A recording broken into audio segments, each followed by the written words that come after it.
I told you I won't take less than 5 million. Now you get out there and break some knees. Oh, I gotta go. Hi, it's Randy here with the Valentine Goose channel, also known as Star Thinker. Um, this is take 3 because I left some things out of the last video. I watched. And let me preface by saying these are my opinions. They're not to be taken as fact. If what I say is fact, then it's purely by chance. And if what I say is not fact, it's because it's my opinion. So there you go. And I just watched 3 videos. I watched the 2 panel videos from K-Pro and Cow. And then I realized I hadn't watched the Cynthia Meacham video yet, so I went ahead and watched that. And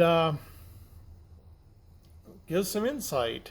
Uh, let me start from the first video. I know there was a lot of talk about Puerto Rico. I think that's a coincidence. Maybe there's 2 people with the same name, or Jack's line. I mean, those are the only 2 reasonable explanations. Um, I know that there is someone out there with my exact name, Randy Robert Pischel. We come from the same family.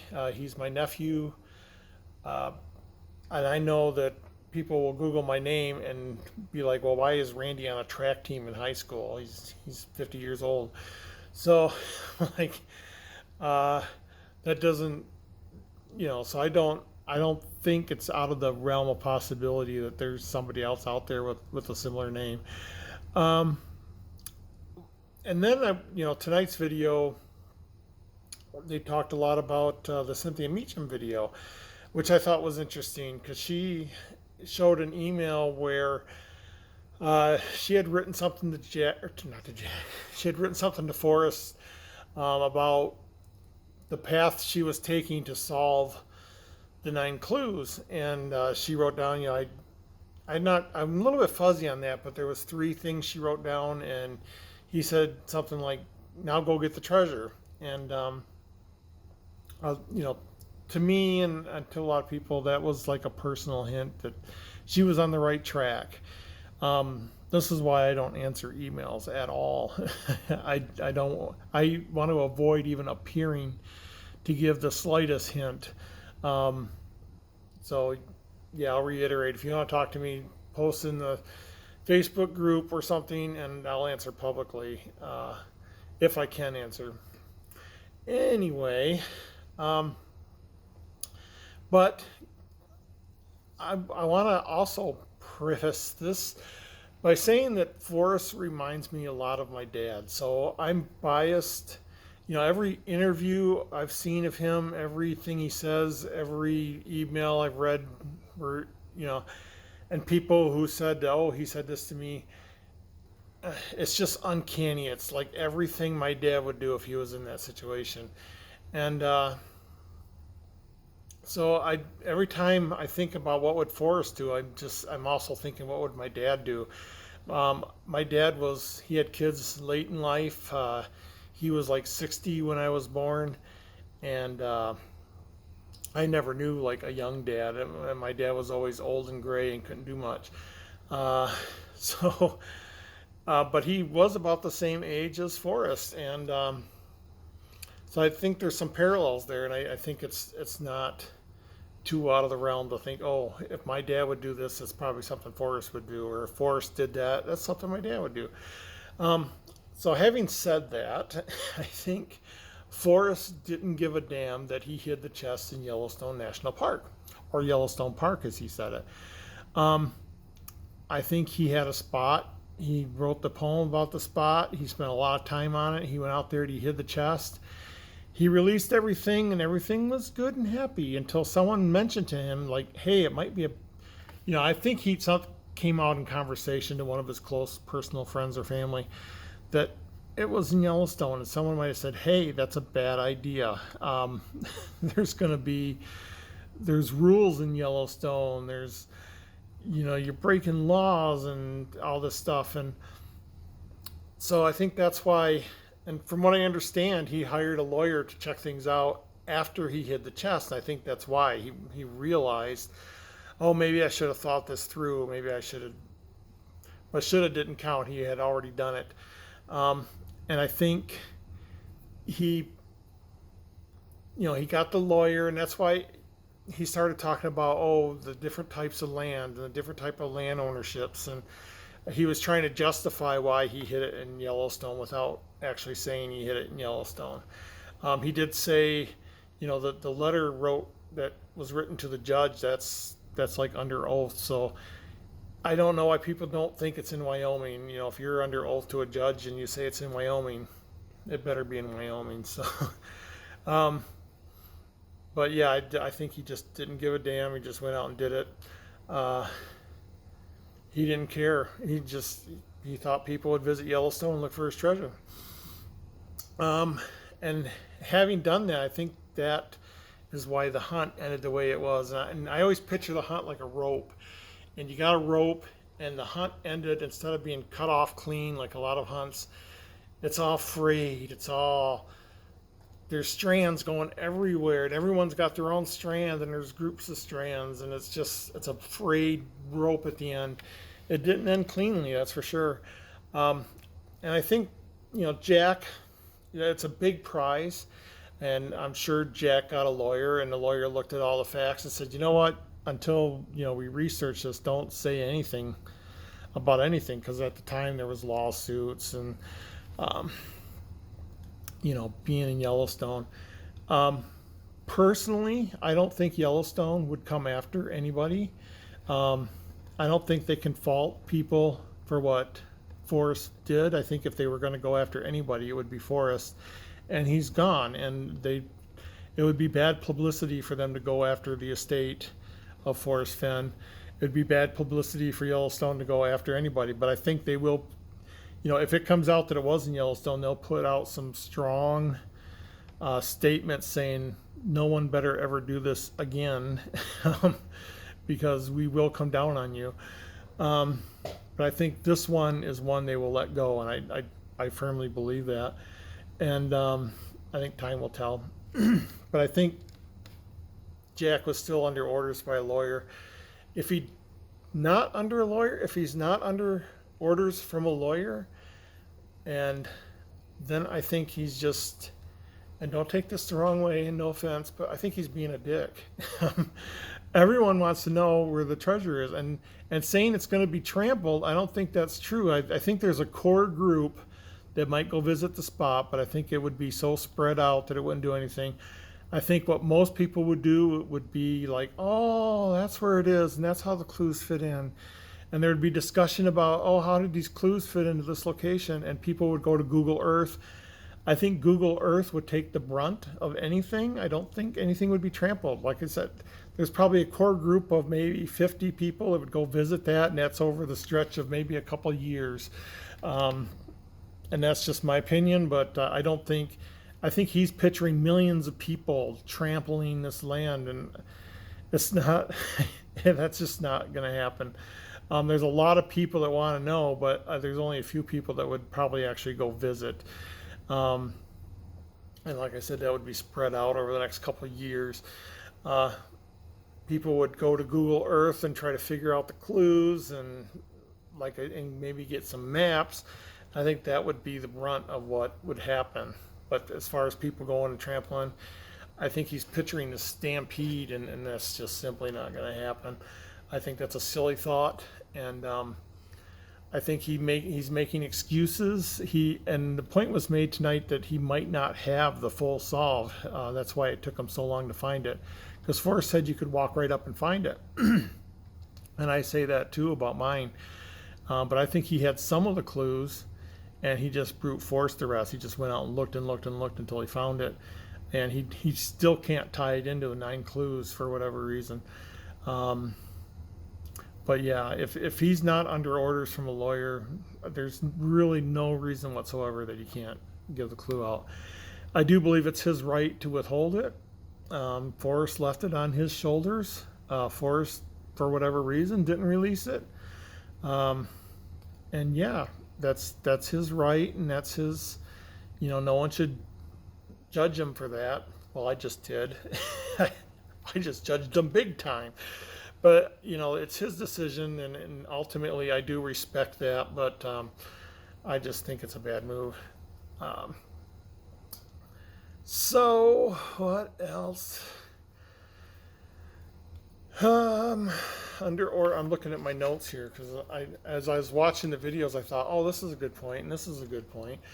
Um, yeah. So getting to the emails, I think Forrest, and this kind of is like two things in one, but I think Forrest, um, again, like my dad, liked to flirt with the ladies, and from what I understood, other people have had that opinion.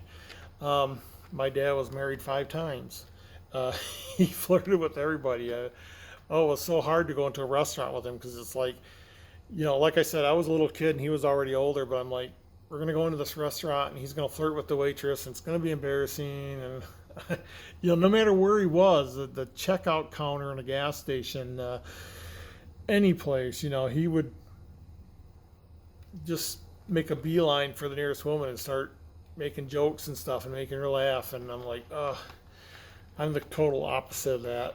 And I think people grow up opposite their parents because their parents embarrassed them.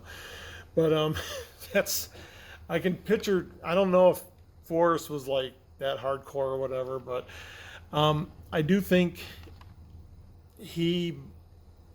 It's not flirtatious, but maybe it influenced the people he responded to, and he liked that attention. And from what I understand from these videos, more than one person got some kind of clue that, hey, you're on the right track, or here's something you might not have considered, you know, but you know now you should consider it because I told you. Uh, but I wonder, like, I'd like to hear from any men that got clues, and that's just out of curiosity, just to see if I'm wrong or right. But I know a lot of some of the people, well, I'm trying to mince my words here. The people that have come forward and said they got clues, so far as I know, have been women. So I would like to just maybe hear from any men that got clues or that he wrote back to the extent that what we saw in Cynthia's video. And it is going to be interesting going forward to see what else she has to say. I didn't realize she was like that close to Forrest. I knew they were friends, but it sounds like she spent a lot of time with him. So that's going to be interesting going forward. I know some people are like, oh, and superstition.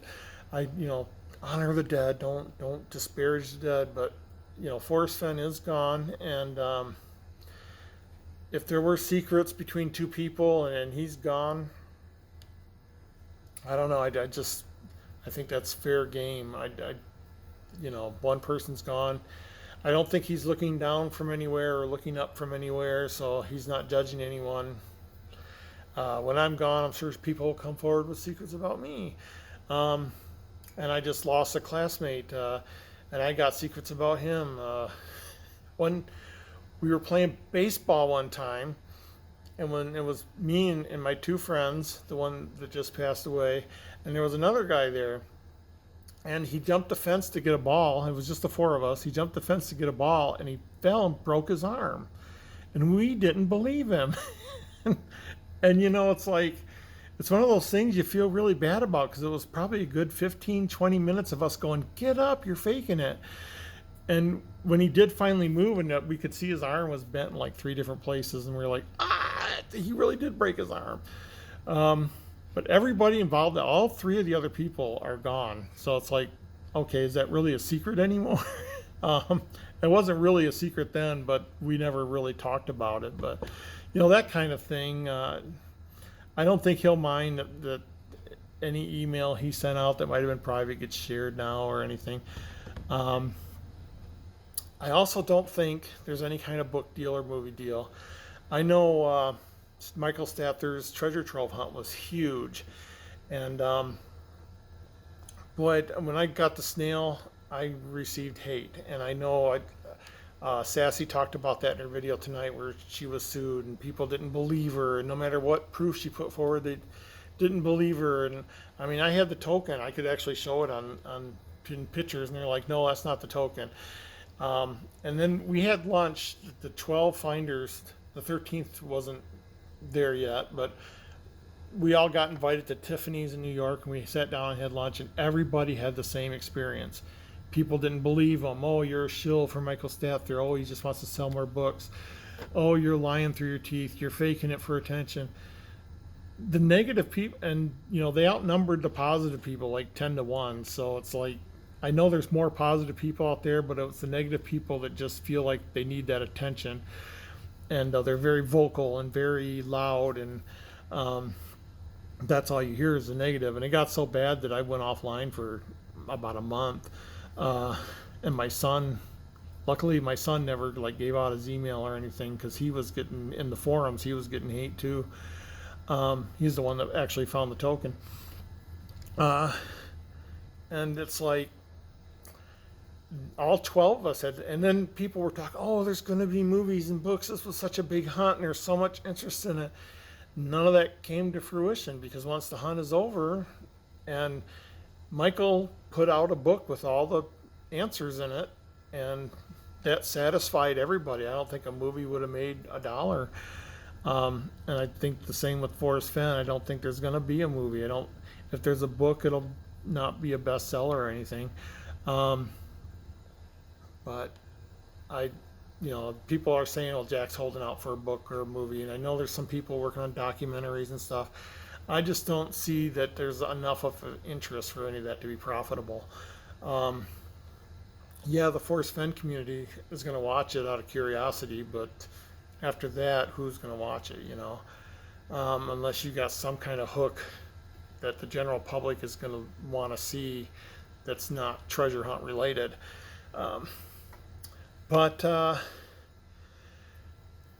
Looking at my notes again here, and I'm losing my voice. I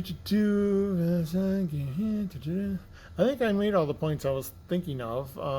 So to recap, I think Forrest was like my father. I think he didn't give a damn.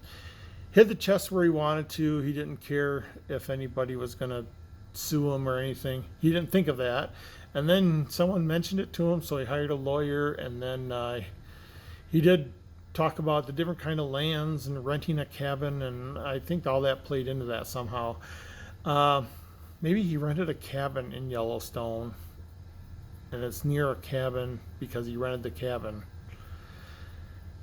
Anyway, I think, that's why Jack got his permission. Let me use this as an example. I know people go fishing in Yellowstone and they cache their fishing gear, and they come back months later because they're going to go fishing again, and it's too much to carry in and out. So if they stash their fishing gear, and let's say someone's hiking and they find it, and they find a tag on there with the name and phone number, they can call them up and say, hey, is this your fishing gear? And the guy, maybe he's done with it, and oh yeah, that was just some cheap gear, go ahead and keep it. And the guy picks it up and carries it out. Person left it there intentionally, person found it, person got permission from the owner to carry it out, and it's done. I don't think the park would, if the park was going to do anything, they'd be mad at the person leaving the fishing gear there in the first place, but it's gone. No harm, no foul. I think it's the same with this treasure chest. I think he got the proper permission. Says, yeah, Forrest Fenn left that there intentionally. He found it and he got permission to pick it up. So I honestly don't think Yellowstone's going to come after anybody. Again, I think either Jack is under orders from a lawyer not to say anything and he's making excuses, or he's just being a dick about it, because there's really no reason to withhold it. And I'm curious about the emails, if any men got hints at the level that the women got hints on. But anyway, I'm going to wrap it up. Ooh, and I'm still under 20 minutes. I got 3 computers to do. Anything else? Daycare came down with COVID, so I'm babysitting all day and working all night and not getting any sleep. And yeah, COVID. I have a friend in England who's she said it's weird because her neighborhood is literally getting empty. There's empty houses, and the empty houses, they're still furnished and everything. It's just the people have died from COVID. And she said there was an elderly couple that died, and there was a woman who died, and the next door neighbor died. And she said there's just all these empty houses, and the neighborhood's getting empty. Because the family, they're on lockdown, so the family can't just come and go through the house and stuff, because traveling, you can get fined for traveling in England. But she says, yeah, it's weird to know that the neighborhood is literally getting empty because people are dying from COVID. And I don't think it's that bad around here. Of course, we're a bigger country and spread way out. But yeah, things like the daycare getting shut down. And this is like the fourth or fifth time it's been shut down for COVID. They shut down for 2 weeks, and then they open back up again. Then someone gets COVID, and they shut down for 2 weeks again.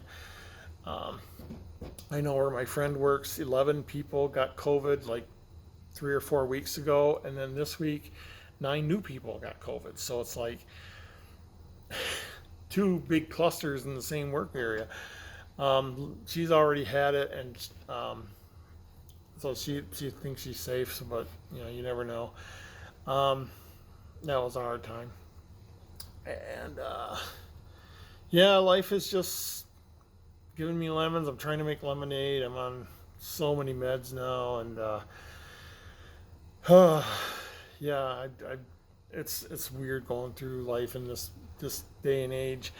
And the only reason I'm going through this is because, if I go to work and I'm like, I have these symptoms, they're like, oh, well, you might have COVID. You have to go isolate for a couple days.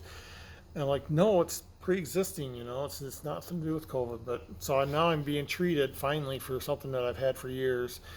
And hopefully, and it's nothing that I don't think it can be cured, but just at least I'm on the right meds and everything. But yeah, it's like COVID changes everything. But enough of that. I try not to get political. I try not to judge when I judge. I try not to get political when I'm getting political. So anyway, you could have ended this video several minutes ago, and I'm ending it now. I'm going back to work. You guys take care.